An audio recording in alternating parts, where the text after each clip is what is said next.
Justice কর্মসূচি ঘোষণা করেছে কোটা সংস্কার আন্দোলনকারীদের প্ল্যাটফর্ম বৈষম্য বিরোধী ছাত্র আন্দোলন।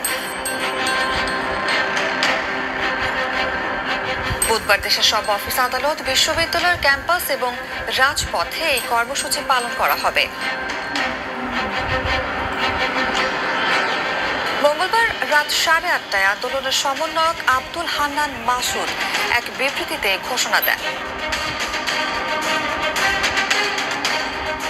বিবৃতিতে তিনি বলেছেন, কোটা সংস্কার আন্দোলনকে কেন্দ্র করে শিক্ষার্থীদের উপর হামলা হয়েছে, শিক্ষার্থীদের শরীর থেকে রক্ত ঝরেছে।